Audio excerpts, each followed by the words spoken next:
बीबी फरमा रही हैं कि नो वॉइस सर। आप में से बाकी लोग मुझे सुन पा रहे हैं या नहीं? ठीक है, फिर मेरी बात पे, मेरी आवाज पे थोड़ा कंसंट्रेट करें ताकि आप कुछ चीजें सीख सकें। इसमें जो आपको आवाज नहीं आ रही आयशा बीबी, उसमें मसला हो सकता है आपका अपना कोई माइक का मसला हो या फिर आपकी पोर्टल में कोई इशू हो। मेरे एंड से आवाज जा रही है, बाकी स्टूडेंट्स को आवाज आ रही है। अच्छा, अब इसमें ये जो पीरियड हम इसमें बात करते हैं, इसमें असल में यूरेनियम जो था ना, वहां से ये काम शुरू हुआ। यूरेनियम का जो साल्ट था, हेनरी बैकरल ने सबसे पहले जो चीज डिस्कवर की कि ये रेडियो एक्टिव है, इसके अंदर जो रेडिएशन हैं वो आ रही हैं। एक्चुअली जो हेनरी बैकरल था, ये फास्फोरेसेंस को स्टडी कर रहा था। फास्फोरेसेंस फास्फोरेसेंस से ये होता है कि कोई भी चीज अगर रोशनी ले ले तो फिर वो रोशनी को एमिट भी करती है। अगर वो फौरी एमिट करे तो वो फ्लोरेसेंस कहलाती है। तो अगर वो थोड़ा टाइम लेके एमिट करे तो वो उसे हम फास्फोरेसेंस बोलते हैं। तो बहुत सी चीजें जो फास्फोर्स हैं वो हमारे रोजमर्रा जिंदगी के इस्तेमाल में भी आती हैं। जैसे कि बास जो ये घड़ियां हैं, उनकी जो नीडल्स हैं, इवन कुछ कार के जो मीटर्स भी हैं, तो वहाँ पे जो डिजिट्स होते हैं वहाँ पे जो है फास्फोरस मटेरियल जो है वो मौजूद होता है। जो रोशनी पड़ने पे आप जैसे आप रोशनी ऑन करते हैं तो रोशनी को आप बंद भी कर देंगे तो वो ग्लो जो है वो जारी रहता है, यानी वो चमक उनकी अंधेरे में आप उन डिजिट्स को पढ़ने में आसानी महसूस करते हैं, क्योंकि वो उसके अंदर फास्फोर मटेरियल होता है। फास्फोर मटेरियल ऐसा मटेरियल है जिसमें आप हाई एनर्जी वाली रेडिएशन देते हैं तो मटेरियल जो है वो लो एनर्जी वाली रेडिएशन जो है वो एमिट करता है, विजिबल रीजन में आती है, यानी रोशनी ही एमिट होती है और रोशनी हमें नजर आ रही होती है अंधेरे में वहां से निकलती हुई। मतलब आप समझ लेंगे वो चीज ग्लो कर रही है तो इसका मतलब है वो अंधेरे में जो ग्लो कर रही है बगैर इलेक्ट्रिसिटी के, तो इसका मतलब ये है कि वो फास्फोर, उसके अंदर फास्फोर मटेरियल है। लेकिन वो हमेशा ग्लो नहीं करता रहता, वो उसी वक्त जस्ट थोड़ी देर बाद उसका ग्लो खत्म होता है। वो जब वो इलेक्ट्रॉन जो उसने एक्साइट किए हुए होते हैं, जब वो वापस अपनी ग्राउंड स्टेट पे आते हैं, लेकिन थोड़ा सा ये होता है कि वो आप समझ लें कि थोड़ा स्लो होते हैं मिशन में। अच्छा, ये इस चीज को स्टडी कर रहा था कौन? Henry Becquerel. हेनरी बैकरल जो था ना, वो इस चीज पे, इसका जो वैसे इसका जो फील्ड था वो इस जो अपना इसका पीएचडी का थीसिस था, डॉक्टर था ये भी, तो इसका जो मैग्नेटिज्म के बारे में था, मैग्नेटिक प्रॉपर्टीज कुछ इसने स्टडी की, टेरेस्ट्रियल या जमीन के अंदर जो मैग्नेटिक फील्ड है उसके बारे में था, और कुछ फास्फोरेसेंस पे भी इसका काम था। और इसके वालिद की तरफ से इसके पास ना कुछ यूरेनियम का साल्ट पड़ा हुआ था जो इसके पास मौजूद था। ये असल में यूरेनियम के साल्ट को इसने उठाया। यूरेनियम का साल्ट इसने ऐसा क्यों किया? ये वो फास्फोरेसेंस, इससे पहले रोंटजन ने काम किया हुआ था। रोंटजन जिसने एक्सरे डिस्कवर की है ना, रोंटजन आपको ये चीजें आपने पढ़ी होंगी एफएससी केमिस्ट्री में भी, वो प्रोटॉन की डिस्कवरी, इलेक्ट्रॉन की डिस्कवरी, फिर एक्सरेज का भी आपने पढ़ा होगा। तो वहां पे हम कहते हैं कि जब हमारे पास कोई वैक्यूम ट्यूब होती है तो वैक्यूम ट्यूब में से एक्सरे जब प्रोड्यूस होती हैं तो वो ग्लो करती हैं। तो एक्सरे का ग्लो करने का जो प्रोसेस है सिर्फ सिर्फ वैक्यूम में हमें नजर आता है, तो उसे हम कहते हैं कि एक्सरे वैक्यूम के अंदर फास्फोरेसेंस प्रोड्यूस कर रही है। अब बैकरल जो था, हेनरी बैकरल जो था, ये इसने एक रिलेशन जानना चाह रहा था कि वो वाली जो चीजें हैं जो वैक्यूम में यानी एक्सरे प्रोड्यूस कर रही हैं, क्योंकि रोंटजन ने वो ऑलरेडी डिस्कवर कर ली हुई थी चीजें, रोंटजन ने एक्सरे डिस्कवर कर ली हुई थी और उसने बता दिया था कि ये वैक्यूम में फास्फोरेसेंस देती है। तो कुछ ऐसे मटेरियल भी थे जो कुदरती तौर पर फास्फोरेसेंस प्रोड्यूस करते थे, जिनमें से यूरेनियम भी, यूरेनियम का साल्ट भी था। यानी यूरेनियम का जो और है या साल्ट है उसका, वो अगर पड़ा हुआ है उस पे जो है ना, वो कुदरती तौर पर उसमें से जो है फास्फोरेसेंस जो है वो एमिट होती है अंधेरे में, जो है वो आप वहां पे ग्लो आपको नजर आएगा। तो ये जो ग्लो था वो कहता है क्या इनके दरमियान कोई रिलेशन है, इस चीज को स्टडी कर रहा था ये बंदा जो हेनरी बैकरल था। वो देखना चाह रहा था क्या ये जो रोंटगन ने एक्सरे डिस्कवर की हैं जो कि वैक्यूम में ग्लो करती हैं, और ये जो दूसरी हैं जो नेचर में मौजूद हैं ऑलरेडी, तो जैसे रेडियो ये जो आपका बाद में रेडियो एक्टिव मटेरियल जो है वो जाना गया, ये यूरेनियम हो गया, रेडियम हो गया, ये इस तरह की दूसरी चीजें जो थी। रेडियम बहरहाल उस वक्त तक डिस्कवर नहीं हुआ था, लेकिन इससे मिलती जुलती जो रेडियो एक्टिव मटेरियल आप समझ लें, तो ये रेडियो एक्टिव मटेरियल जो थे ना ये फास्फोरेसेंस देते हैं हमें ना। तो ये फास्फोरेसेंस जो कुदरती तौर पर दे रहे हैं, और वो वाले मटेरियल जो एक्सरे के जरिए हम फास्फोरेसेंस ले रहे हैं, क्या इनमें कोई रबत है, क्या ये एक जैसी रेडिएशन देते हैं या कोई मुख्तलिफ है इनमें कोई चीज़, वो इस चीज़ को देखना चाह रहा था। उसने साल्ट को रैप किया पेपर में और अपने दराज में रख दिया था, और साथ ही उसके फोटोग्राफिक प्लेट पड़ी हुई थी। फोटोग्राफिक प्लेट पे कोई भी रेडिएशन आ जाए तो आपको पता है वहां पे स्पॉट आ जाता है। ये फोटोग्राफिक प्लेट जो है वो लाइट सेंसिटिव होती हैं, मतलब रेडिएशन सेंसिटिव होती हैं। आप दूसरी तरह में आप ये भी कह सकते हैं कि रेडिएशन सेंसिटिव होती है। तो वो फोटोग्राफिक प्लेट जो है वो जो रेडिएशन एमिट की वहां से हुई। अरीज मुस्तफ़ा कह रही है कि आवाज़ नहीं आ रही। अगर आपको कोई प्रॉब्लम हो ना उसमें सुनने में, तो अगर ज़्यादातर स्टूडेंट्स को आ रही है तो इसका मतलब है हमारा काम ठीक जा रहा है। तो अगर सबको नहीं आ रही तो फिर प्रॉब्लम है। अच्छा, उसका कोई नेट का इशू है, वो ऑफलाइन होगी अब। हम बात कर रहे थे हेनरी बैकरल की ना। हेनरी बैकरल ने क्या काम किया था जी, इसने यूरेनियम का साल्ट जो इसके वालिद की तरफ से, यानी इसके जो फादर है उसकी तरफ से इसके पास पहले से मौजूद था, उस साल्ट को इसने रैप किया और फोटोग्राफिक जो प्लेट्स थी उनके करीब रख दिया, या फिल्म आप कह लें। तो वो सारी प्लेट्स, फोटोग्राफिक फिल्म या प्लेट्स जो खराब हो गई सारी की सारी, तो वो उसने कहा ये कैसे हो गया, इनमें इनको तो मैंने रोशनी नहीं दी, तो रोशनी के बगैर ये खराब नहीं होती, तो ये कैसे खराब होगी। और फिर इसको देखा कि इसके साथ जो कौन सी चीजें हैं जो पड़ी हुई हैं। जाहिर बात है वो साइंटिस्ट आदमी था, तो उसने इस चीज को फिर ऑब्जर्व किया। और भी चीजें पड़ी थी, लेकिन उसका जो ज्यादा ख्याल था, गुमान था, वो इसी तरफ आया कि ये जो फास्फोर मटेरियल है, ये यूरेनियम का साल्ट, इसी की वजह से ये फोटोग्राफिक प्लेट्स जो हैं वो डिस्ट्रॉय हुई हैं। और फिर उसने कुछ एक्सपेरिमेंट भी किए और उसे पता चला कि ये फोटोग्राफिक प्लेट्स को जो है वो अंधेरे में भी खराब कर देता है, यानी डार्क में भी इसमें से कोई रेडिएशन निकलती हैं जिनका तल्लक रोशनी से भी नहीं है, तो जो इसको खराब कर रही हैं। तो इस तरह से उसने जो है वो पहले रेडियो एक्टिविटी का जो तस्वर है वो दिया। फिर ये क्यूरी का नाम आता है। क्यूरी क्यूरी दो तरह के थे, एक तो आगे हम चल के देखते हैं, एक मिनट।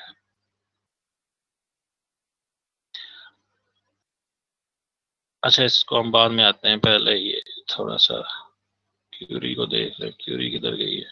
हाँ जी, ये था रेडियो एक्टिविटी की जो डिस्कवरी थी 1896 में के करीब करीब हुई थी। ये 7 लिखा हुआ है बहरहाल। अच्छा, ये अप्लाइड फिजिक्स का ये प्रोफेसर था हेनरी बैकरल, जिसकी बात हम कर रहे थे। ये देखें, ये वाला जो उसने रैप किया हुआ था, ये फोटोग्राफिक प्लेट जो खराब हुई, ये साल्ट था यूरेनियम का। यहाँ पे लिखा हुआ है पिच ब्लेंड। ये यूरेनियम की एक और होती है, यानी यूरेनियम जो कुदरती तौर पर जमीन में पाया जाता है उसकी और का नाम है ये पिच ब्लेंड। तो ये फोटोग्राफिक जो प्लेट्स है उसने इसको खराब किया, जिसकी वजह से ये रेडियो एक्टिविटी जो डिस्कवर हुई सबसे पहले, जो इसका सेहरा है इसी के नाम पे है, हेनरी बैकरल के नाम पे। इसको 1903 में नोबेल प्राइज मिला था, और ये नोबेल प्राइज शेयर किया गया था। मतलब ये कि इसको 50% इसका शेयर डाला था उन्होंने क्यूरीज के साथ। दो क्यूरी थे, यानी दोनों मियाँ बीवी थे। आ, तो इसका जो 50% यानी $8 मिलियन होता है ना, आपका जो नोबेल प्राइज है उसकी वर्थ शुरू से $8 मिलियन चली आ रही है। तो $4 मिलियन इसके खाते में आए थे, तो $4 मिलियन वो दोनों मियाँ बीवी को मिले थे। ये है जी वो ना क्यूरी। इसमें एक का नाम है पैरी क्यूरी और दूसरे का पैरी क्यूरी जो है ये मेल है, ये फ्रेंच फिजिस्ट था, और दूसरी है जी मैरी स्क्लोडोस्का स्कोडोस्का। इसमें एल जो है ना इसको साइलेंट पढ़ते हैं, तो स्कोडोस्का क्यूरी, मैरी स्कोडोस्का क्यूरी। मैरी जो स्कोडोस्का क्यूरी थी ये पोलैंड से तल्लुक़ रखती थी, पॉलिश थी, मतलब पोलैंड से तल्लुक़ रखने की वजह से वो पॉलिश बोलते हैं इसे, ये पॉलिश साइंटिस्ट थी। तो ये 1890 के में ना, तकरीबन 1890 के राउंड अबाउट ये आई थी फ्रांस में। हाँ, वहाँ पे इसने अपनी तालीम हासिल की। तो इसका ये जो ट्यूटर था, यानी इसका वो वहीं पे प्रोफेसर था जिससे इसकी शादी हुई, पैरी क्यूरी। तो इसका जो काम था, यानी इसका जो स्टडी, जो नेचर थी स्टडी की, वो यही थी कि ये भी पिच प्लांट को स्टडी कर रही थी।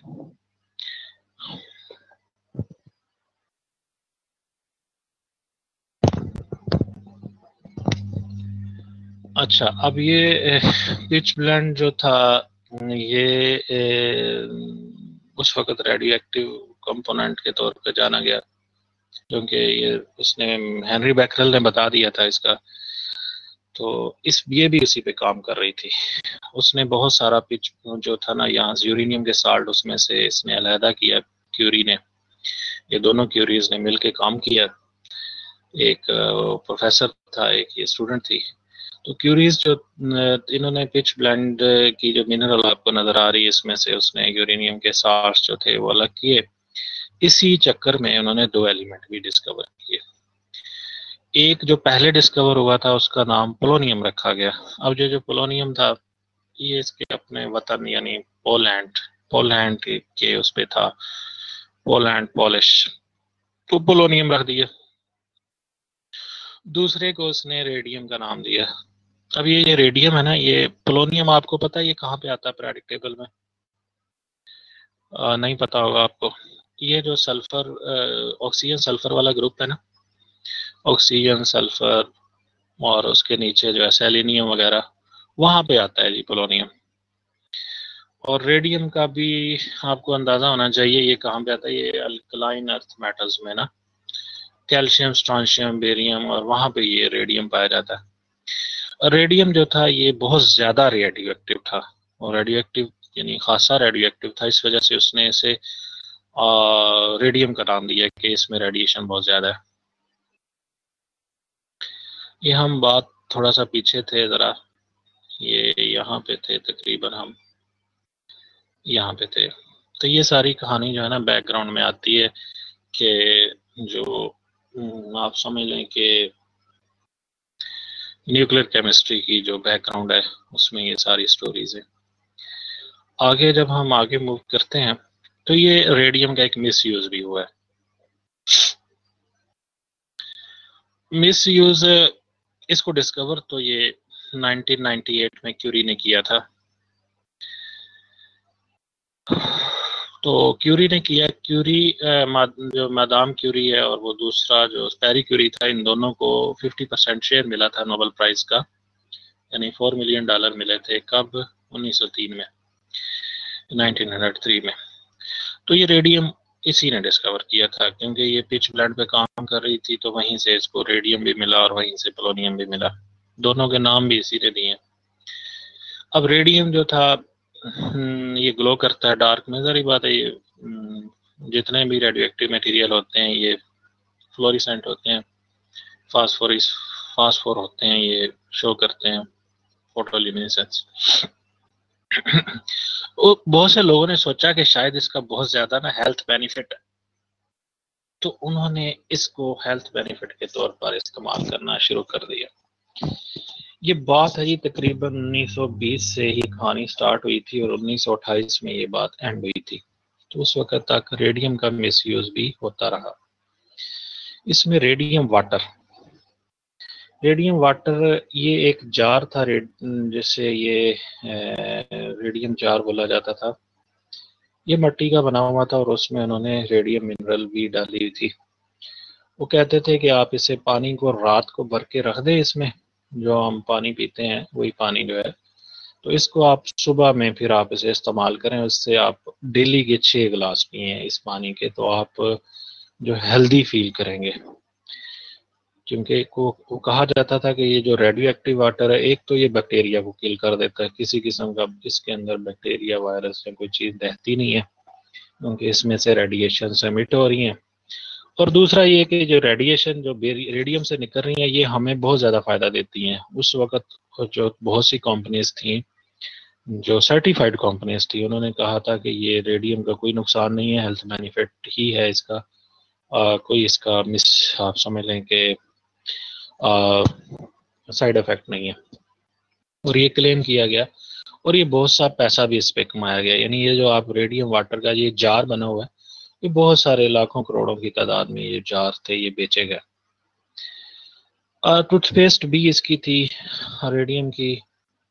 ये आप इसे थोड़ा सा इसकी वीडियोस यूट्यूब पे देखिएगा, आपको बहुत सारा लिटरेचर इसके बारे में मिल जाएगा कि किस तरह से रेडियम को लोगों ने ना मिस यूज़ किया है। इसमें ये रेडिथोर का भी नाम है। ये रेडिथोर जो है ये भी एक रेडियम से बनाई गई वाटर के साथ एक सस्पेंशन थी, जिसको भी ये इम्यून सिस्टम को इंक्रीज करने के लिए इसे इस्तेमाल किया गया। यानी वो कहा गया कि if you are in 60 then feel like 30, मतलब अगर आप 60 में हैं तो आप जवान महसूस करेंगे, आप हेल्दी होंगे, आप बहुत से काम अच्छे कर सकते हैं।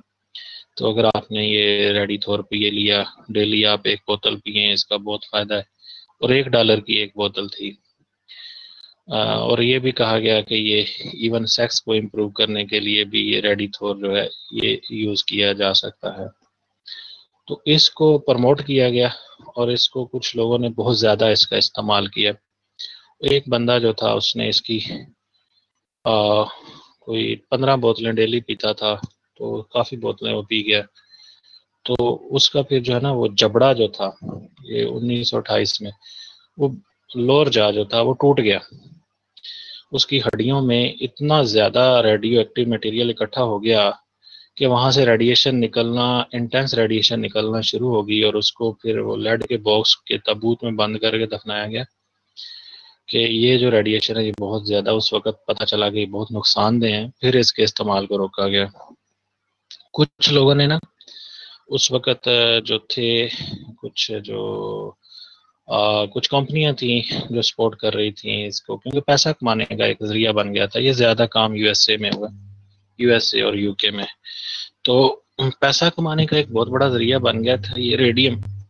तो कुछ लोगों ने कहा कि ये पागलों के इलाज के लिए भी इसे इस्तेमाल किया जा सकता है, बल्कि उन्होंने कुछ डोर्स भी बनाए कि यहाँ से हम अगर पागल को गुजारते हैं तो उस पे जो है ना वो इसमें से जब गुजरेगा, ये रेडिएशन बहुत ज़्यादा है, तो वो उसको रेडिएशन उसका जिस्म जो है वो एब्जॉर्ब करेगा, उसका जो नर्वस सिस्टम है वो इम्प्रूव होगा। तो इसके लिए भी ये इस्तेमाल होता रहा। तो ये बहुत ज़्यादा मिसयूज जो था ना इसका रेडियम का किया गया।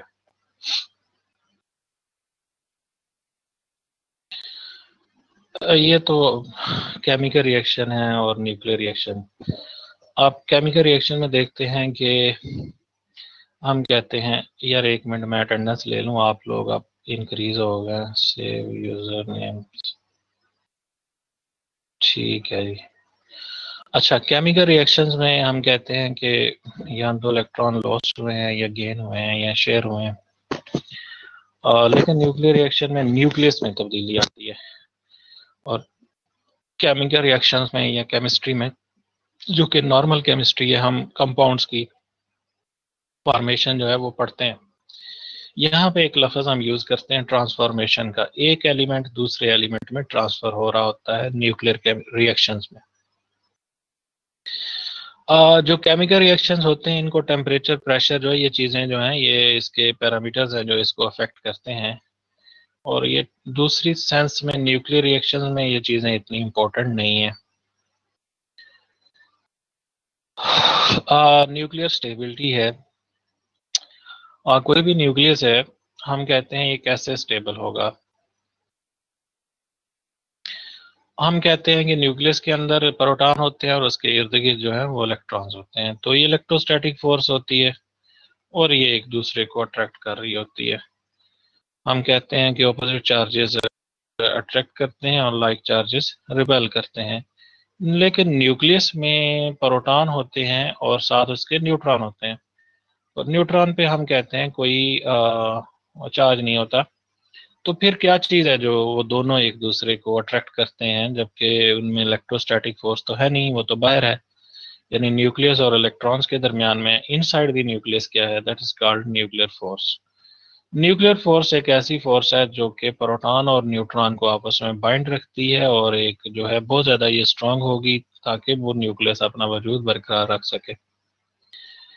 हम कहते हैं कि हम न्यूक्लियर फोर्स और न्यूक्लियर स्टेबिलिटी को जब हम डिस्कस करते हैं कि इसमें से कौन से जो आइसोटॉप्स हैं वो रेडियो एक्टिव हो सकते हैं, कौन से नहीं हो सकते।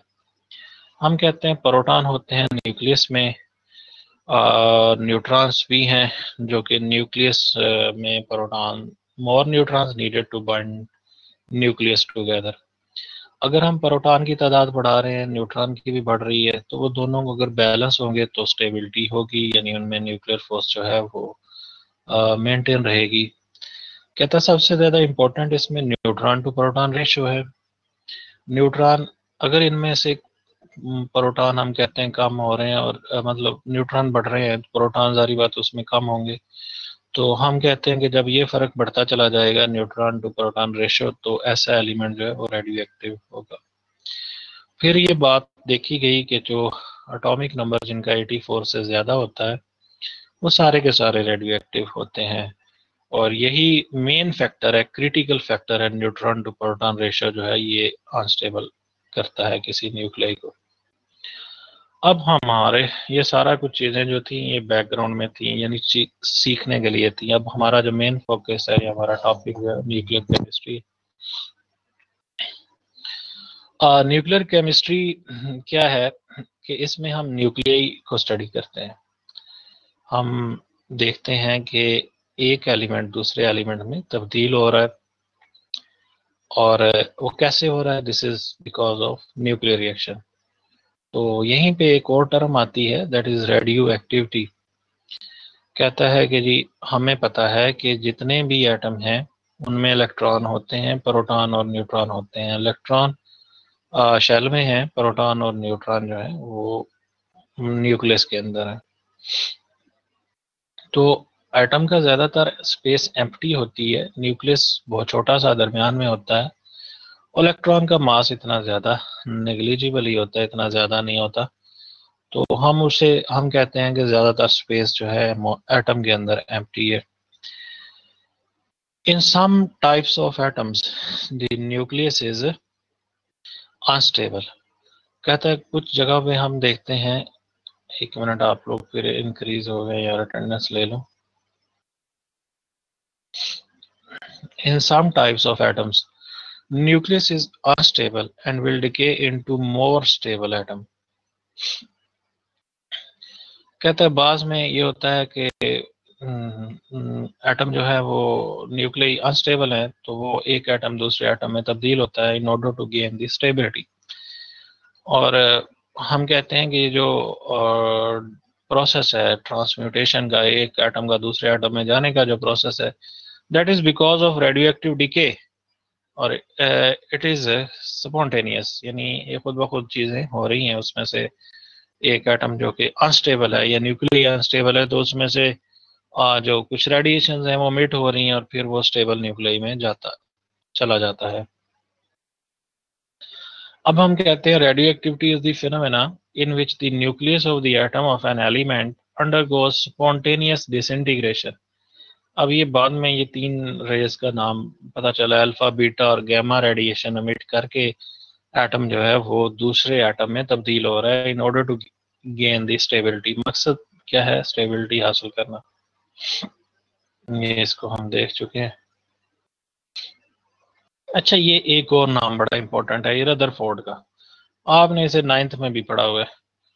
ये रदरफोर्ड का नाम जो है, बल्कि इवन हो सकता है शुरू वाले ग्रेड जो है 7-8 में भी आपने इसे पढ़ा होगा, रदरफोर्ड। इसे न्यूक्लियर फिजिक्स का फादर कहा जाता है। रदरफोर्ड का हम एटॉमिक स्ट्रक्चर वो पढ़ते हैं, और उसमें हम कहते हैं कि वो नील बोहर जो था उसने बाद में इसमें थोड़ी तब्दीली की। थे ये दोनों इकट्ठे ही, तकरीबन इकट्ठे काम करते रहे हैं, ये रदरफोर्ड और नील बोहर। तो रदरफोर्ड का जो बेसिक जो था चीज़ें थी वो रेडिएशन से रिलेटेड थी। तो इसने ये गोल्ड फॉयल का एक्सपेरिमेंट जो कि आपने पढ़ा हुआ, स्पॉन्टेनियस डिसइंटीग्रेशन के बारे में इसने बताया और उसे एक्सप्लेन किया कि ये रेडियो एक्टिविटी कैसे होती है। ये वो बंदा था जिसने इसको डिके के बारे में तफसील से जो लिटरेचर था फर्स्ट टाइम लिखा और हाफ लाइफ का कॉन्सेप्ट दिया, ये रदरफोर्ड था। इसे भी नोबेल प्राइज मिला था 1908 में इसी अपने काम की वजह से। इसने ये एक्सपेरिमेंट किया था और इसने बीम जो थी रेडियो एक्टिव रेज की, इसको गुजारा। कहाँ से गुजारा? सामने इसने फोटोग्राफिक प्लेट रखी यहाँ पे और ये पॉजिटिव और नेगेटिव यानी इलेक्ट्रिक फील्ड रखा, स्ट्रॉन्ग इलेक्ट्रिक फील्ड। यहाँ पे एक तरफ उसने हायर पोटेंशियल दिया और एक तरफ लोअर पोटेंशियल दिया। उसने ये बात देखी कि 3 तरह की रेडिएशन है जो, क्योंकि उसे स्पॉट जो सामने फोटोग्राफिक प्लेट पड़ी थी ना, उसके यहाँ पे एक स्पॉट मिल रहा है, एक यहाँ पे मिल रहा है, एक यहाँ पे मिल रहा है। तो इसका मतलब ये हुआ कि उसने कहा ये 3 तरह की है जो रेडिएशन एमिट हो रही है। एक अल्फा है, एक बीटा है और एक गैमा है।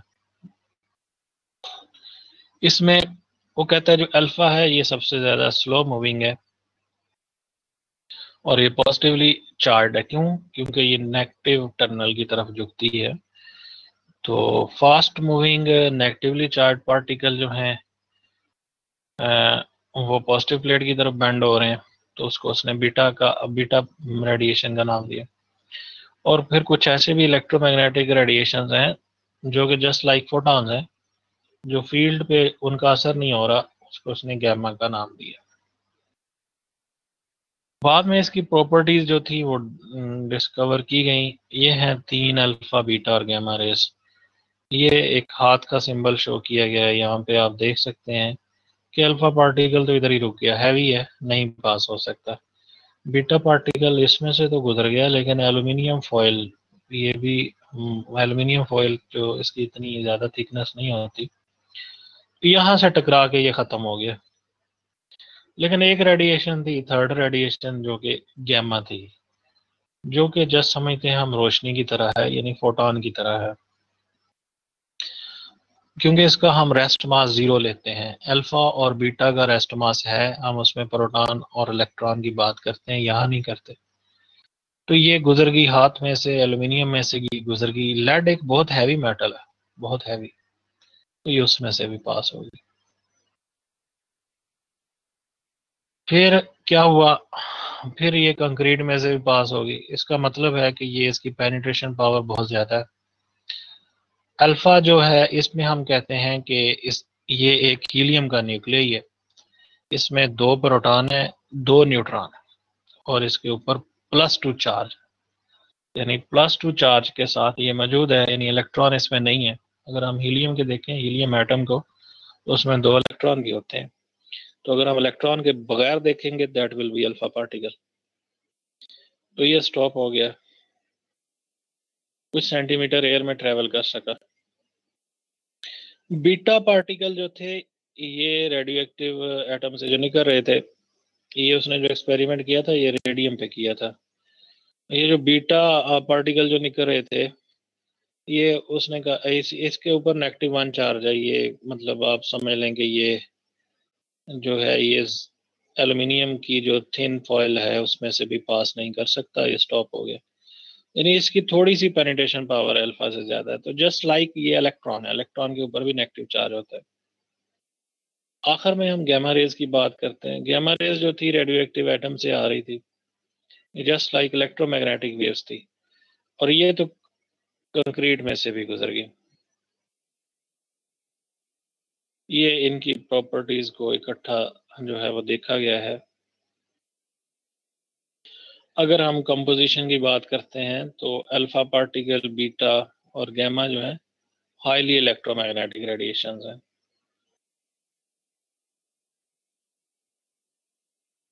हम अल्फा की बात करते हैं, दिस इज हीलियम न्यूक्लियाई।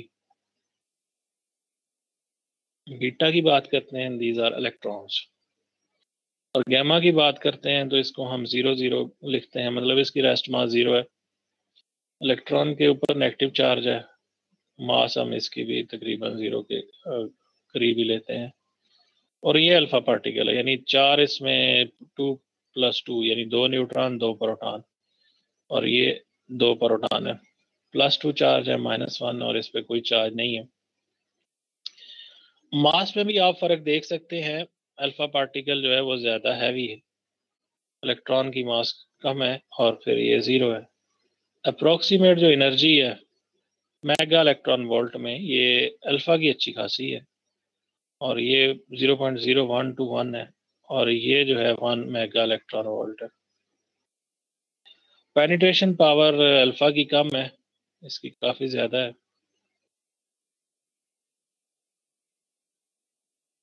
ये एक रेफरेंस लिया है कि अगर हम इसको 1 लें तो ये 1000 टाइम्स 100 टाइम्स है, और ये 10,000 टाइम्स है इसी 1 के अगेंस्ट, यानी पावर उसकी बढ़ जाएगी। Affect of electric and magnetic field, ये जारी बात है, ये नेगेटिव की तरफ जाते हैं अल्फा पार्टिकल, और बीटा जो है पॉजिटिव की तरफ जाते हैं, यहाँ कोई डिफ्लेक्शन नहीं है। आयोनाइजिंग पावर इसकी सबसे ज़्यादा है अल्फा पार्टिकल की, बीटा की कम है, और गामा की बहुत कम है।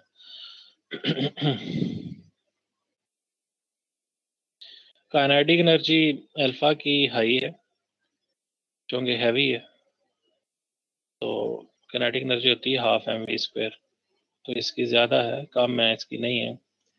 अफेक्ट ऑन फोटोग्राफिक प्लेट, ये ब्लैक करती है, ये भी मतलब उसमें डार्क, तीनों जो हैं ये हमें फोटोग्राफिक प्लेट्स पे स्पॉट देती हैं। अगर हम जिंक सल्फाइड पे इसका एक्शन देखें, या बेरियम प्लाटिनो साइनाइड, ये दोनों जो है ना ये फ्लोरिसेंट मटेरियल है, तो ये ल्यूमिनिसिटी आती है, इसमें ल्यूमिनिसिटी ज़्यादा है, यानी ज़्यादा ग्लो है, और बीटा में कम ग्लो है, और अल्फा में ग्लो है लेकिन बहुत कम। ये कुछ टर्म्स हैं। हम कहते हैं कि न्यूक्लियाइड क्या चीज़ है। हम ये, अगर हम न्यूक्लियस की बात करते हैं तो उसको एक स्पेशल नाम हम दे देते हैं। जब ये ज़्यादातर ये नाम जो है ना ये न्यूक्लियर केमिस्ट्री में या रेडियो एक्टिविटी में चलता है, तो हम इसे न्यूक्लियाइड कहते हैं, इन्हें से थोड़ा सा स्पेशल करने के लिए। और रेडियो एक्टिव न्यूक्लियाइड वही है जो डिके देता है, जिसमें स्पॉन्टेनियस डिके है। रेडिएशन वही है जो कि फोटॉन्स हैं अमिट हो रही हैं, इसकी हिस्ट्री तो यही है। लेकिन ये जो अनस्टेबल एलिमेंट होते हैं, ये जो रेडिएशन स्पॉन्टेनियस देते हैं, जो स्टेबल होते हैं वो रेडिएशन नहीं देते, और अगर कोई अनस्टेबल है वो भी रेडिएशन एमिट करके स्टेबल में कन्वर्ट हो जाते हैं। अच्छा, एक ये बात आ गई, इलेक्ट्रॉन कैप्चर क्या है। इलेक्ट्रॉन कैप्चर क्या होता है कि हम कहते हैं कि कुछ एटम में ये होता है इलेक्ट्रॉन कैप्चर, इसे हम पॉजिट्रॉन एमिशन भी बाज़-औक़ात कहते हैं। हम कहते हैं इसमें से पॉजिट्रॉन एमिट हो रहा है एटम के अंदर से। लेकिन एक्चुअली ऐसा नहीं है, कहा ज़रूर जाता है कि पॉजिट्रॉन एमिट हो रहा है। पॉजिट्रॉन जस्ट लाइक इलेक्ट्रॉन, लेकिन पॉजिटिव चार्ज हम कहते हैं उसके ऊपर होता है, तो हम इसे एनालॉग के तौर पर लेते हैं। लेकिन जो वजूद होता है वो बेसिकली 3 ही फंडामेंटल पार्टिकल हैं, प्रोटॉन, इलेक्ट्रॉन और न्यूट्रॉन। अब इसमें से कोई ज़्यादा पार्टिकल कोई एमिशन नहीं होती। इसमें होता क्या है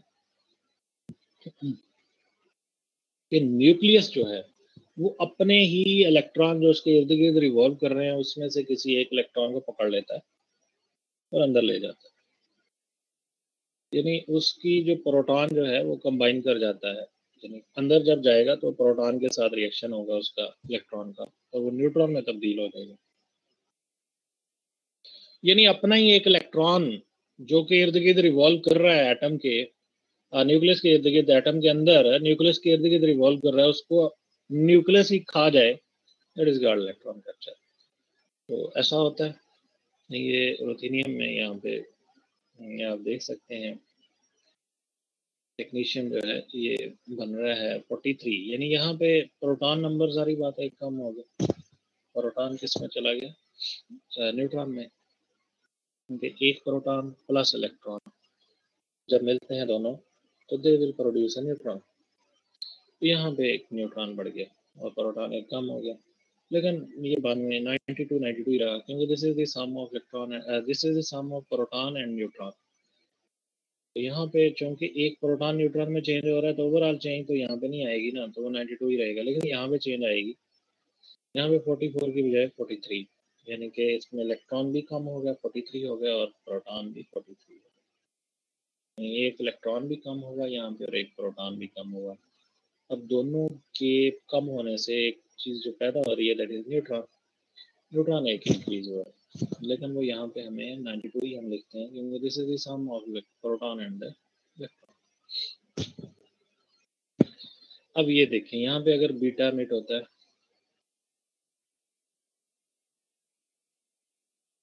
और बीटा एमिशन अगर हम देखते हैं तो न्यूट्रॉन है, न्यूट्रॉन प्रोटॉन में जाता है बीटा एमिशन में, तो एक इलेक्ट्रॉन न्यूक्लियस के अंदर से बाहर आता है।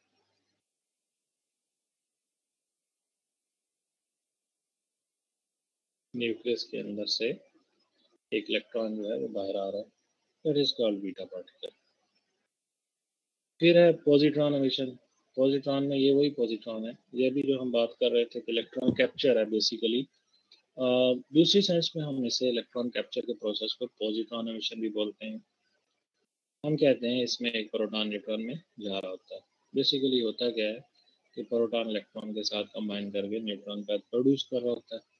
लेकिन ये उसका एक दूसरा टर्म भी है, लोगों ने इसे कहा हुआ है कि ये प्रोटॉन जो है ना ये कन्वर्ट हो रहा है न्यूट्रॉन में and it will emit a positron.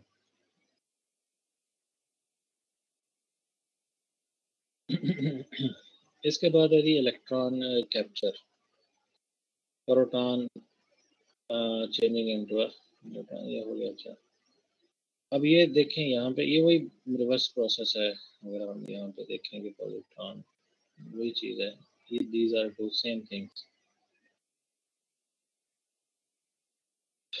अच्छा, जब अल्फा डिके है, अल्फा पार्टिकल निकलता है, तो आप उसमें से ये चार जो हैं 2He4 मतलब दो प्रोटॉन,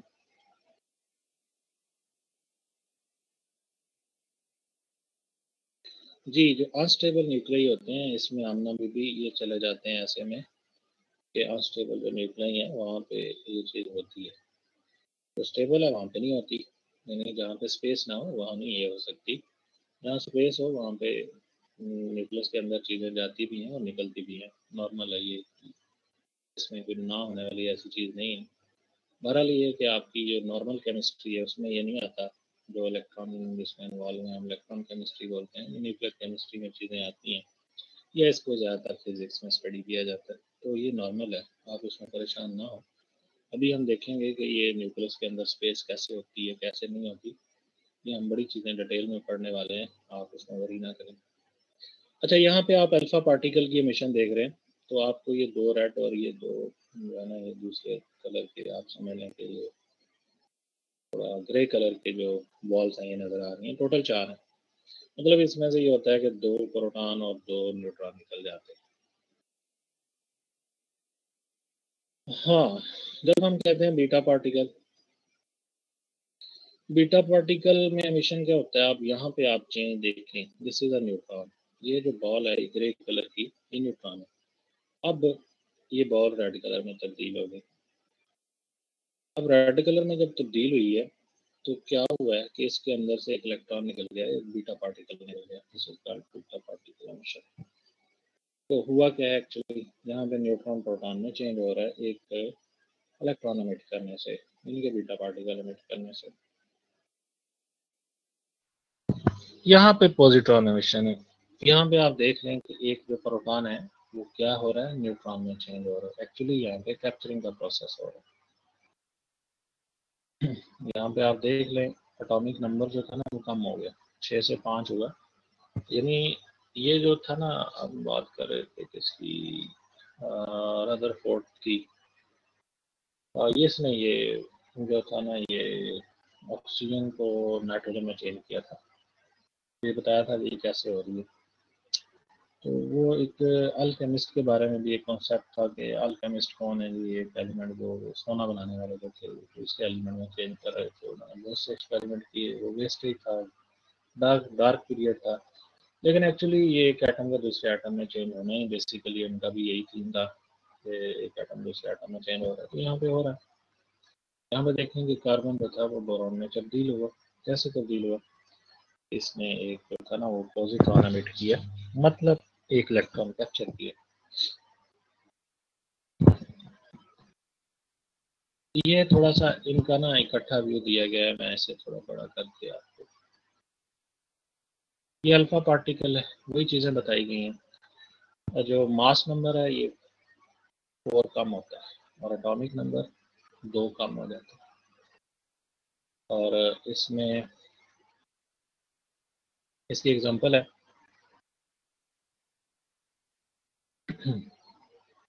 एग्जांपल में यूरेनियम को दिखाया गया है कि 92 टू 38, इसमें से 4 कम होगा तो 234 थोरियम बनेगा और 92 से 19 में चला जाएगा ये, और अल्फा पार्टिकल एमिट हुआ। दूसरे में बीटा पार्टिकल एमिट हो रहा है, तो एक न्यूट्रॉन प्रोटॉन में चेंज हो रहा है।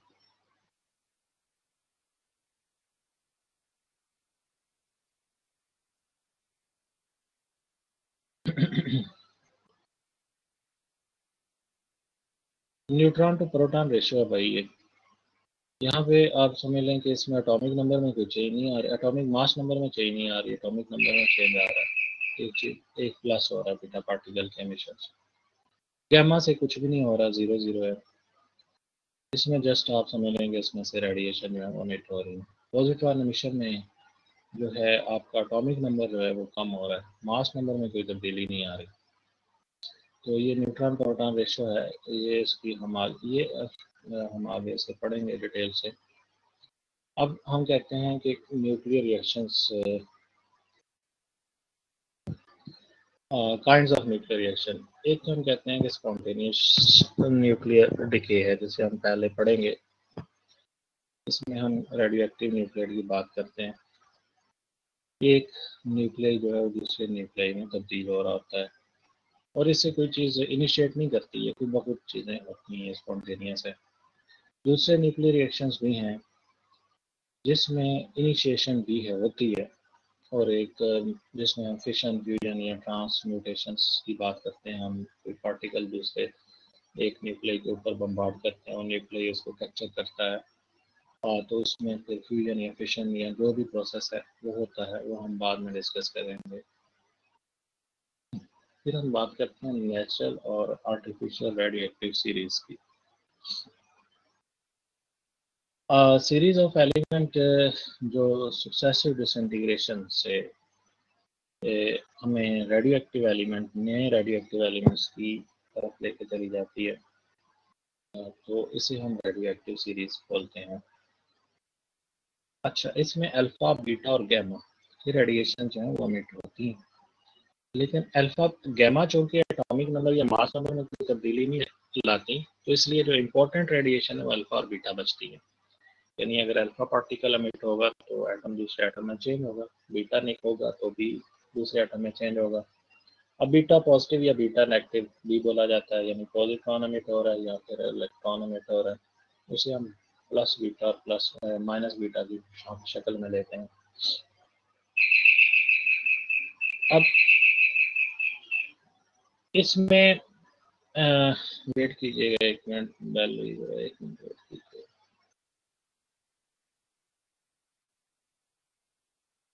इसमें नेप्टूनियम है उसके एग्जांपल। अब हम इसमें सीरीज को 1 बाय 1 डिस्कस कर लेते हैं। ये सीरीज में कैसे जो है वो एलिमेंट एक दूसरे एलिमेंट में कैसे तब्दील होता है। हम कहते हैं कि जो थोरियम है जिसका एटॉमिक नंबर 90 है और मास नंबर जो है 232 है, ये पेरेंट एलिमेंट है और ये ख़त्म होता है लेड पे। लेड जो है ना एक स्टेबल एलिमेंट है जो 82 और 208 पे चला जाता है, लेकिन इस प्रोसेस में वो अल्फा और बीटा पार्टिकल जो है वो एमिट करता है। कौन? थोरियम। थोरियम जब जा रहा है, थोरियम जा रहा है ये आपका इसमें लेड में, इस प्रोसेस में वो अल्फा और बीटा पार्टिकल जो है वो एमिट करता है। अब हम इस सीरीज को ना 4n सीरीज भी बोलते हैं। What is 4n? ये यहाँ पे लिखा गया है 4n सीरीज। अगर हम मास नंबर को 4 से डिवाइड करें और हमारे पास 0 आए, then it is called 4n series. Mass number यहाँ पे क्या है? 232 है। अगर ये पूरा पूरा तकसीम हो जाए, रिमाइंडर 0 दे, तो हम कहते हैं 4n सीरीज। इसी तरह से आगे हम चलेंगे तो ये 4n+2 सीरीज है। इसमें क्या है कि हम इसके एटॉमिक मास नंबर जो है, जैसे यहाँ पे 238 है, उसको 4 से डिवाइड करते हैं, लेकिन हमारे पास रिमाइंडर 2 आता है। अगर रिमाइंडर 2 आता है then it is called 4n+2 series. तो इसी तरह से नेक्स्ट कुछ और भी सीरीज हैं। यहाँ पे यही बात बताई गई है कि जैसे ही आप 4 से इसको डिवाइड करते हैं तो आपके पास रिमाइंडर जो है वो 0 आएगा और ये थोरियम से लेड की तरफ। अब क्या है, यहाँ पे 6 अल्फा पार्टिकल है और 4 बीटा पार्टिकल है। ये अल्फा पार्टिकल जब एमिट होते हैं तो क्या होता है? तो ये होता है 2He4 में। Alpha particle is 2He4। Helium है ना, हिलियम का न्यूक्लियस, मतलब मास नंबर 4 डिजिट जो है वो कम हो जाता है एक अल्फा पार्टिकल से। तो अल्फा पार्टिकल यहाँ पे कितने हो रहे हैं? 6। तो 6 4 24। तो 232 में से 24 को माइनस करेंगे तो ये आ जाएगा, यानी यहाँ से आप यूँ जाएंगे, हम माइनस लिखेंगे यहाँ पे 24, और अब यहाँ से हम यूँ जा रहे हैं,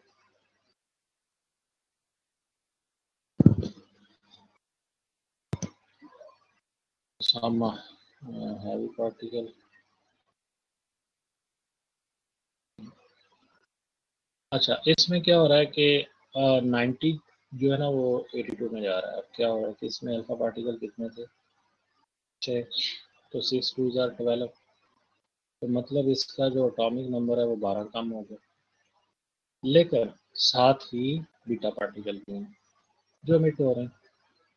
अब 12 तो माइनस होगा, लेकिन बीटा पार्टिकल के एमिट होने से, ये अल्फा की वजह से है 12, लेकिन बीटा पार्टिकल जो है उसकी वजह से, बीटा पार्टिकल कितने हैं यहाँ पे? 4। मतलब 4 जो है ना वो इसका प्लस हो गया एटॉमिक नंबर। एक बीटा पार्टिकल जब एमिट होता है तो एक एटॉमिक नंबर 1 बढ़ जाता है, और 4 जब एमिट होंगे तो ये 4 बढ़ जाएगा। तो 12 में से 4 गए, पीछे कितना बचा? 8। तो यहाँ पे जो फर्क आ रहा है वो 8 का आएगा, यानी ओवरऑल जो फर्क होगा वो 8 का। एटॉमिक नंबर में यहाँ पे जो फर्क आ रहा है वो 8 का आ रहा है। एक बार फिर आपसे देख लें, थोरियम टू लेड हम जा रहे हैं, तो ये अल्फा और बीटा पार्टिकल एमिट करके ये थोरियम जो है लेड में कन्वर्ट हो रहा है। लेड एक स्टेबल न्यूक्लियस है, थोरियम अनस्टेबल है, तो ये एमिट करेगा स्पॉन्टेनियसली, रेडिएशन एमिट करेगा। अब वो रेडिएशन जो एमिट हो रही है वो अल्फा और बीटा पार्टिकल की शक्ल में एमिट हो रही है। तो हमें पता चला कि इसमें से 6 जो हैं वो अल्फा पार्टिकल निकल रहे हैं और 4 बीटा पार्टिकल निकल रहे हैं। तो इसको हम देखते हैं यहाँ पे मास नंबर में क्या फ़र्क पड़ता है। जब हम 6 की बात करते हैं तो ये इसका मास नंबर अल्फा पार्टिकल का 4 है, बीटा पार्टिकल का तो मास 0 है, इसलिए मास नंबर में तो हम उसे कंसिडर ही नहीं करते। तो मास ये यहाँ पे 4 है, तो 6 4 24, ये 6 ये वाला, और ये 4, 6 4 24, -24 चला जाएगा। और जब हम नीचे एटॉमिक नंबर की बात करते हैं तो हमने लिखा हुआ है यहाँ पे -8। ये कैसे है? अल्फा पार्टिकल 6 थे तो 6 2 -12, मतलब जो उसके प्रोटॉन है वो माइनस जो 12 है ये कम होंगे। लेकिन बीटा पार्टिकल भी 4 एमिट हो रहे हैं, एक बीटा पार्टिकल एमिट होने से एक प्रोटॉन इंक्रीज होता है। तो यहाँ पे चूंकि 4 बीटा पार्टिकल एमिट हो रहे हैं तो 4 प्रोटॉन इंक्रीज होंगे, और 12 प्रोटॉन कम हुए, 4 प्रोटॉन इंक्रीज हुए, तो रिजल्ट क्या आया? 8। यानी कि ओवरऑल जो रिजल्ट है वो 8 प्रोटॉन का फर्क पड़ेगा। अब हम दूसरी सीरीज की तरफ देखते हैं। जैसे ये था थोरियम सीरीज, ये यूरेनियम है, ये है 92 to 238, तो ये जा रहा है, ये भी लेड में जा रहा है, लेकिन यहाँ पे लेड का दूसरा आइसोटोप बन रहा है, यानी यहाँ पे 208 बन रहा है, यहाँ पे 206 बन रहा है। यहाँ पे क्या हो रहा है, यहाँ पे जो सीरीज हम इसे कहते हैं ये 4m+2 कहते हैं। वाई? अगर हम इसे 4 से डिवाइड करें तो रिमाइंडर 2 आएगा, इसलिए इसे हम 4m+2 सीरीज बोलते हैं। यहाँ पे एक इक्वेशन हमने लिखी हुई है, ये वही इक्वेशन हम यहाँ पे भी लिख सकते थे, कोई ऐसी बात नहीं थी। यानी यहाँ पे हम इक्वेशन कैसे लिखते हैं, यहाँ पे हमने लिखा 238 - 4x = 206, ये मास नंबर के लिए, ये एटॉमिक नंबर के लिए लिखी है नीचे जो है ना। यहाँ मास नंबर कितना था, 238, ये वाला, और फिर 206 क्या था, यानी कन्वर्ट होने के बाद 206 जो रिजल्टेंट मास है, यानी इसने 238 से 206 में जाना है और अल्फा पार्टिकल एमिट करने। एक अल्फा पार्टिकल के एमिट होने से 4 मास जो है ना, वो 4 डिजिट जो है वो कम हो जाता है, तो हम 4x लिखते हैं। अल्फा x जो है ना, this is the number of alpha particle which is 8। ये हम इसको सॉल्व करें इस इक्वेशन को, तो हमें पता चलता है कि 8 अल्फा पार्टिकल है। इस 8 की वैल्यू हम यहाँ पे पुट कर दें, तो इस इक्वेशन को सॉल्व कर लें तो हमारे पास y की वैल्यू आ जाती है, y 6 आता है। 8 जो है ना, ये अल्फा पार्टिकल के लिए, यानी अल्फा पार्टिकल को इंडिकेट कर रहा है, और y जो है ये बीटा पार्टिकल के लिए। मतलब कहने का कि इसमें से 8 अल्फा पार्टिकल एमिट हो रहे हैं, जब हम यूँ जाते हैं तो 8 अल्फा पार्टिकल एमिट होते हैं और 6 बीटा पार्टिकल एमिट होते हैं। तो ये वाली इक्वेशन हमने यहाँ पे लिखी है, हम यहाँ पे भी लिख सकते हैं, कोई ऐसी बात नहीं। मसलन अगर हम यहाँ पे लिखना चाहें तो हम कैसे लिखेंगे, हम यहाँ पे लिखेंगे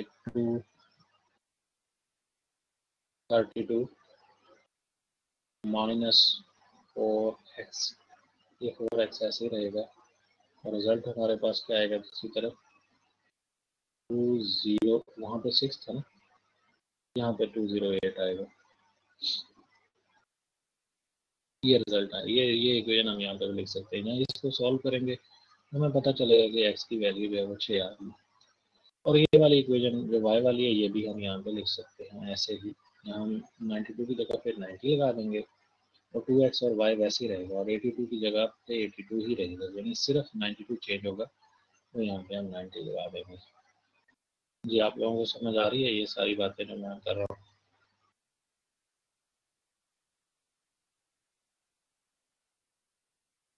अच्छा, नेक्स्ट हम अगली स्लाइड की तरफ चलते हैं।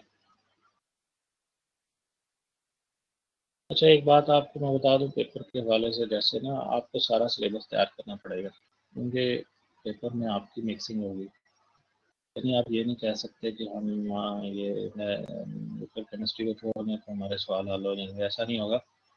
मिक्सिंग होगी, मतलब अगर ए पार्ट है किसी सवाल का और बी पार्ट है, ए पार्ट अगर कोऑर्डिनेशन केमिस्ट्री से आ रहा है तो हो सकता है बी पार्ट उसका हो सकता है कि वो न्यूक्लियर केमिस्ट्री से पॉसिबल है। इसलिए आपने पूरा सिलेबस को तैयार करना पड़ेगा ताकि आप अच्छे नंबर ले सकें। तो जैसे होता है ना कि हम कहते हैं कोऑर्डिनेशन से 2 सवाल आ गए, लेफ्ट राइट से एक ऐसे, तो इस तरह से 5 पूरे हो गए तो हमने 5 करने हैं, 3 छोड़ देंगे। तो यहाँ पे होगी मिक्सिंग। मिक्सिंग में थोड़ा सा आपको ये है कि थोड़ा मेहनत ज़्यादा करनी पड़ेगी, तो ये चीज़ें जो है ना आपको सारी तैयार करनी पड़ेगी। इसलिए आपने ये लेक्चर आपके लिए सारे इम्पोर्टेंट है। तो मैं कोशिश करूँगा जो मिक्सिंग है न्यूक्लियर केमिस्ट्री तक ही रहे। अगर हमारे बाद में भी न्यूक्लियर केमिस्ट्री के बाद में कुछ लेक्चर होते हैं तो फिर हम पॉलीमर का, कुछ इनऑर्गेनिक पॉलीमर का पढ़ेंगे, लेकिन अगर ना हुए तो हम न्यूक्लियर केमिस्ट्री तक रुक जाएंगे।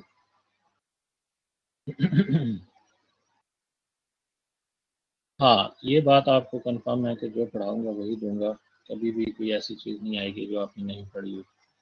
100% श्योर आप कर लें इसमें, इस वाले पेपर में, क्योंकि ये थोड़ा सा ऐसी चीज़ें हैं कि आपने जो पढ़ी होंगी इंशाल्लाह उसी में से आएगा और उस स्लाइड में से आएगा। ये नहीं होगा कि स्लाइड के बाहर से जाए, स्लाइड में से आएगा। अगर आपने सारी स्लाइडें तैयार की होंगी तो आप 100 में से 100 ले सकते हैं, मैं लूँगा 100। अगर किसी ने लेने हुए सारे सही किए तो नंबर मिलेंगे आपको। उसमें से डिपेंड करेगा आप जो है वो कैसा उसमें परफॉर्म कैसा करते हैं, लेकिन होगा स्लाइड में से। अच्छा, अब इसमें नेचुरल और आर्टिफिशियल रेडियोएक्टिव सीरीज पढ़ रहे थे हम, आगे यूरेनियम 235 है, इसमें हम इसे लिखते हैं 4n+3। ये है 4n+3। इसका ये मतलब है कि अगर हम इसके मास नंबर को 4 से डिवाइड करते हैं तो न्यूक्लियर मैग्नेटो सारा यहाँ भी न्यूक्लियर मैग्नेटो कोऑर्डिनेशन, लैंथेनाइड और एक्टिनाइड, यही चीज़ें आपने पढ़ी हुई हैं, तो यही आपस में मिक्स होकर 8% बन जाएंगे। और अगर हमने कुछ और पढ़ाया, जैसे नेक्स्ट में जो पॉसिबल है हमारे न्यूक्लियर केमिस्ट्री के बाद, नेक्स्ट अगर कोई हम पढ़ सकते हैं तो वो इनऑर्गेनिक पॉलीमर टाइप है, वो फिर अलहदा क्वेश्चन होगा, वो मिक्सिंग में नहीं आएगा। जो ब्लेंड बनेगा वो यहीं तक बनेगा। अच्छा, अब इसमें ये है कि कोर्स आउटलाइन हमने मैक्सिमम पढ़ ली हुई है भाई सामा, तो कोई अगर कोई चीज़ होगी ऐसी तो वो जो है ना एंड पे मैं आपका पेपर उसी में से आएगा जो आपको पढ़ाया है, don't worry. Natural and artificial radioactivity series जो है ये हम देख रहे हैं यूरेनियम 235। यहाँ पे हम लिखते हैं 4n+3 सीरीज, मतलब हम 4 से डिवाइड करते हैं 235 को, तो हमारे पास जो है ना वो 3 जो है एज अ रिमाइंडर बचता है, इसलिए हम इसे 4n+3 सीरीज बोलते हैं। इसमें भी जो हमारा आखिरी एलिमेंट है वो लेड है, लेकिन यहाँ पे लेड क्या है 207। यहाँ पे हमारे पास जो अल्फा पार्टिकल इमिट हो रहे हैं वो 7 हो रहे हैं, और बीटा पार्टिकल जो इमिट हो रहे हैं 4 हो रहे हैं। अब आप देख लें 7, यहाँ पे भी आप वही इक्वेशन बना सकते हैं, तो 7 4 आर 28, तो 28 का फर्क आएगा, यानी 235 से 207 में चलते हुए 28 का फर्क आएगा, और 92 से 82 में 10 का फर्क आ रहा है। यहाँ पे 4 बीटा हैं और 7 अल्फा हैं, तो 14 जो है ना वो 7 2 आर 14, मतलब 14 जो है एटॉमिक नंबर कम हो रहा है अल्फा पार्टिकल की वजह से, लेकिन 4 एटॉमिक नंबर बढ़ रहा है बीटा पार्टिकल की वजह से। तो ओवरऑल जो हमारे पास फ़र्क आ रहा है वो 10 का आ रहा है, तो यहाँ पे हमें 10 का फ़र्क मिलेगा, यानी 92 से 82 में। अब ये नेपच्यूनियम जो है ये आर्टिफिशियल रेडियोएक्टिव सीरीज कहलाती है। नेपच्यूनियम बिस्मथ पे एंड हो रही है, तो यहाँ पे हम देख सकते हैं कि 237 था इसका एटॉमिक मास नंबर, और यहाँ पे 209 है। तो यहाँ पे कितने हैं जो है ये, इसको हम बोलते हैं 4n+ सीरीज, मतलब इसे हम 4 से डिवाइड करेंगे तो हमारे पास रिमाइंडर 1 आएगा, इसलिए हम इसे 4n+1 सीरीज बोलते हैं। यहाँ पे 7 जो है वो अल्फा पार्टिकल जो है वो इमिट हो रहे हैं, और 4 जो है वो बीटा पार्टिकल इमिट हो रहे हैं, तो यहाँ पे भी हम ऐसे ही लिख सकते हैं। वो जो हमने इक्वेशन एक नीचे लिखी है दो नंबर 2 के केस में, यहाँ 3 और 4 में भी वही इक्वेशन लिख के हम ये 7 और 4 की वैल्यू फाइंड आउट कर सकते हैं। तो ऐसे ही फ़र्क आएगा, जो मैंने पहले में डिटेल में बता दिया कि ये फ़र्क कैसे आ रहा है, तो मेरा ख्याल आप लोग समझ में आएंगे। अच्छा, ये एक टेबल भी है, यहाँ पे वही सीरीज जो है वो लिखी हुई है, थोरियम यूरेनियम, फिर यूरेनियम फिर नेपच्यूनियम, थोरियम 232, फिर यूरेनियम 238, फिर यूरेनियम 235, नेपच्यूनियम 237, और ये एंड एलिमेंट है सबके, इन तीनों में लेड है और यहाँ पे बिस्मथ है।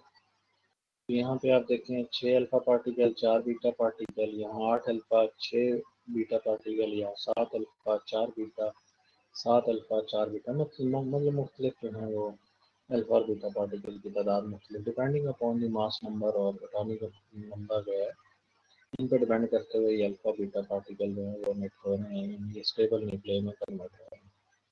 जब ये वाले जो है थोरियम लेड में चला जाता है, lead is the last element, यानी फिर ये दोबारा तकसीम नहीं होता, यूरेनियम भी यहाँ पे भी नेपच्यूनियम बिस्मुथ में चला जाता है, ये उसका अल्टीमेट है।